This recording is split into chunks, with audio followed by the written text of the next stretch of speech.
อันนี้ก็จะเป็นหน่อไม้นะครับไอ้หน่อไม้สำหรับสิกินหน้าแล้งเนาะเดือน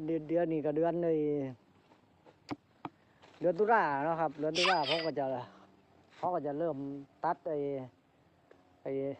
ต้นที่มันแก่ๆเนาะเราจะตัดออกแล้วเขาก็จะเหลือต้นนุ่มๆไว้ต้นลำต้นใหญ่ๆอันนี้ผมปลูกได้กำลังในปีกว่าเนาะปีที่แล้วก็ได้กินนออันนี้มันเป็นนอใหม่ที่เขาที่เฮ็ดให้มันออกหน้าแรงเนาะมันก็จะเริ่มออกตั้งแต่เดือนเลยบางคนก็ท่านว่าบ่ละท่านว่าก็ไปมดฝนมันมีหน่อใหม่ตามฤดูเนาะอันนี้เขาสิเฮ็ดออกมันออกนอกฤดูเขาก็จะสางกอตั้งแต่เดือนนี่แหละเดือนตุลาเนี่ยสางกอออกแล้วทีนี้เขาก็จะหลังจากกันเก็บเกี่ยวแล้วมีฟางไม่ยังเขาก็จะเอาฟางมาคุมพอฝนทิ้งช่วงแล้วเขาก็คุมฟางใส่เอาขี้งัวเอาปุ๋ยเอายังมาใส่เอาสิโคตรน้ำไปหลังจากหันมกราหรือว่าบางคนเห็นเร็วกว่าท่านว่ามกรากุมภา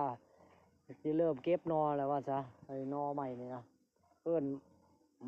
ม่ไผ่เปาะเนาะทั้งนี้เขาเอิ้นไปกินหนาแรงว่าซะผมก็มีอยู่4 กอปลูกแซมในสวนนี่แหละอันนี้ก็ส้มมาทั้งกลางส้มที่จริงจะโลออกที่เดียวเลยกับอะไรมันก็มีหน่วยอยู่เนาะก็เอาไม้ไผ่เปาะมาปลูกเนาะพอว่างสปริงเกอร์มันก็ฮดมันก็มีส้มให้กินอยู่แต่ก็มีหน่อไม้ให้กินในสวนนี่แหละพอพื้นที่มาหลายเขาก็ใส่พื้นที่ให้เต็มพิกัดเลยว่าซะใส่พื้นที่ให้เกิดประโยชน์มากที่สุดเนาะปลูกก็จะเป็นเผาพร้อมแต่ว่าผมก็จะว่างเป็นแถวระยะห่างนี่ก็จะ6 เมตรนะครับเนาะ6 เมตรแต่ว่าแถวนี่มันก็จะคือว่างส่องไฟเนาะไงแสงมันลงว่างแดดมันส่องลงพื้นในจักหน่อยแต่ว่าอันนี้เขาปลูกที่ไปปลูกเต็มไปเลยห่างประมาณเมตร เมตรกว่าเนาะประมาณนี้ครับกับพ่อได้กินว่าซะ